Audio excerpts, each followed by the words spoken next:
नाज़रीन, हामिद मीर को जियो न्यूज़ में बैन कर दिया गया है। उनका प्रोग्राम कैपिटल टॉक अब वो उसकी मेज़बानी नहीं करेंगे। यकीनन इस तमाम वाक़े को जोड़ा जा रहा है असद तूर पर हमले के बाद इस्लामाबाद प्रेस क्लब के बाहर जब हामिद मीर ने जो सख्त जुमले किए और पाक फ़ौज पर जो अटैक किया उससे, मगर बज़ाहिर इसकी वजूहात कुछ और भी हैं।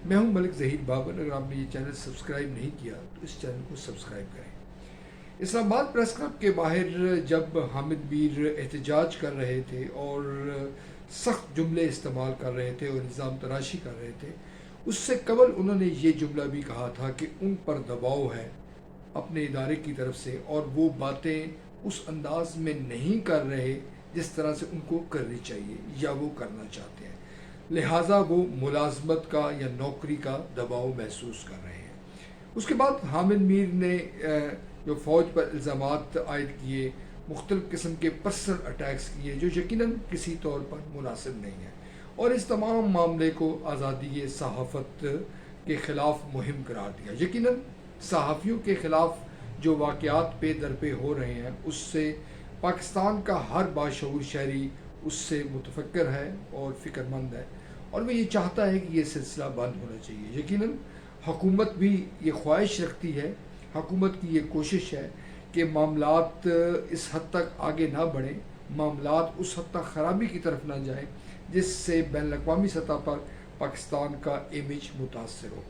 दूसरा, असद तूर पर हमले के बाद हामिद मीर की जो गुफ्तगू है और दीगर जो सीनियर सहाफ़ी हैं जिस तरह उन्होंने तनकीद की, उसके बाद गैर मामूली पेशरफ यूँ हुई कि ISI की तरफ से एक बयान जारी किया गया जो वफाकी वज़ारत इत्तलात और नशरियात ने शाया किया कि यकीनी तौर पर तमाम तर ताउन किया जाएगा, और इंटेलिजेंस इदारे ने कहा कि वो उन अनासर को गिरफ़्तार करवाने के लिए भरपूर तावन करेंगे जिन्होंने असद तूर पर हमला किया। यूँ ये पोजीशन वाज़ा कर दी गई कि इस वाक़े से ISI का कोई ताल्लुक़ नहीं है। मगर दूसरी तरफ बैनुल-अक़वामी मीडिया और बिलखुसूस जो भारतीय जो लॉबी है वो पाकिस्तान के ख़िलाफ़ यूँ मुतहरक हुई कि हामिद मीर के बयान को बुनियाद बनाकर मुख्तलिफ़ किस्म के वाक़यात जो अहले सहाफ़त के ख़िलाफ़ हो चुके हैं उनको भी जोड़ा गया। नाज़रीन, पाकिस्तान एक तरक्की पजीर मुल्क है। हमारी जो मुश्किलात हैं, हमारी जो मसाइल हैं, उनका हजम बदस्तूर बढ़ रहा है। ये जब दुनिया ग्लोबल विलेज बन चुकी है उस वक्त हमें मोहतात रवैया इख्तियार करना होगा। जब हम अपने अंदरूनी मसाइल, अपने अंदरूनी झगड़ों को बैनुल-अक़वामी जो एजेंडे के साथ जोड़ने की कोशिश करेंगे तो उसका यकीनन पाकिस्तान को नुकसान होगा। यकीनन इसमें कोई शक व शुबे की बात नहीं है कि वतन अज़ीज़ में सहाफ़ियों को मसाइल दरपेश हैं, वतन अज़ीज़ में मीडिया के मुख्तलिफ़ किस्म के मसाइल हैं। इसके अलावा जो दीगर अवामिल हैं, मुआशी मसाइल हैं, पाकिस्तान के सफारती मसाइल हैं। पाकिस्तान दहशतगर्दी के ख़िलाफ़ तवील जंग पाकिस्तान ने लड़ी है। इस वक्त अफ़गानिस्तान की जो सूरत हाल है वो ख़राब हो रही है। भारत हमारे सरहदों पर मौजूद है। अमेरिका ये चाह रहा है कि पाकिस्तान बीजी के साथ अपने बढ़ते हुए जो रवाबित है उनको कंट्रोल करे, उनका ख़ात्मा करे, मुख्तलिफ़ किस्म के हम पर दबाव आए। इस तमाम सूरत हाल में हमें ये कोशिश करनी चाहिए बतौर सहाफ़ी, बतौर पाकिस्तान के हर ज़िम्मेदार शहरी को कि वो इस किस्म की हरकत और सकनात से मुमकिन हद तक गुरेज करे जिससे मुल्क व मिल्लत की मुश्किलात में इजाफ़ा हो सकता है। हामिद मीर साहब सीनियर सहाफ़ी हैं और कमोबेश 2 दहाइयों से वो जियो न्यूज़ पर प्रोग्राम कर रहे हैं। वो इन तमाम अवामिल को बाखूबी समझते हैं।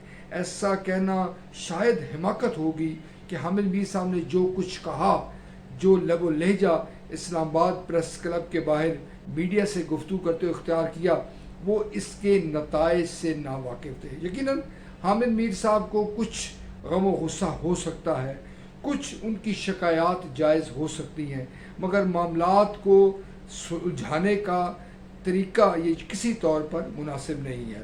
पाकिस्तान एक बार फिर मुश्किलात का शिकार यूँ हो चुका है कि जो इंटरनेशनल मीडिया है, जैसे बताया है मैंने, कि वो पाकिस्तान के ख़िलाफ़ मोर्चा जन हो चुका है और पाकिस्तान के अंदर तकसीम दर तकसीम हो चुकी है। यकीनन सोशल मीडिया جو لوگ استعمال کرتے ہیں وہ اس سے بخوبی واقف ہیں کہ سوشل میڈیا پر واضح طور پر تقسیم دیکھی جا سکتی ہے. کچھ لوگ حامد میر کے حق میں دکھائی دے رہے ہیں اور کچھ لوگ حامد میر کی مخالفت کر رہے ہیں. اس واقعے نے پاکستان یا عام پاکستانی کو کیا سبق دیا ہے؟ وہ سب سے بڑا سبق یہی ہے کہ ہم بطور قوم ہمیں اتفاق اور اتحاد کا مظاہرہ کرنا چاہیے. ہماری درمیان جو مشکلات ہیں ہمیں ان پر قابو پانے کی کوشش کرنی چاہیے. ذاتی یا گروہی مفادات سے کہیں بڑھ کر صرف اور صرف پاکستان کا مفاد دیکھنا چاہیے. جس شعبے میں بھی ہم موجود ہیں ہمیں اجتماعی سوچ کو فروغ دینا ہوگا. حامد میر صاحب نے جو لب و لہجہ اختیار کیا اور اس کے بعد جو ان کی جانب سے کہا گیا کہ اگر اسد طور پر حملہ کرنے والے لوگ گرفتار ہو جاتے ہیں تو وہ اس پر معافی مانگیں گے. جو ویڈیوز سامنے آئی ہیں ان سے ان لوگوں کے چہرے نمایاں ہیں. ایسا ممکن ہے کہ کل یا پرسوں یا جلد یا بدیر وہ تمام عناصر گرفتار ہو جائیں اور جب ان کی شناخت ظاہر ہو تو سکتا ہے کہ حامد میر صاحب کو شرمندگی اٹھانی پڑے. ہم یہ کیوں بھول جاتے ہیں کہ دشمن ہماری طاق میں ہے؟ جب ایسے ماحول میں جب میڈیا کے جو نمایاں شخصیات ہیں وہ الزام تراشی کرتے ہیں، جو تیسرا فریق ہے وہ اس سے فائدہ اٹھا سکتا ہے. وہ پاکستان کی مشکلات میں اضافہ کر سکتا ہے، پاکستان کے اندر تقسیم کو بڑھا سکتا ہے، جس سے ہر ممکن طور پر بچنے کی ضرورت ہے.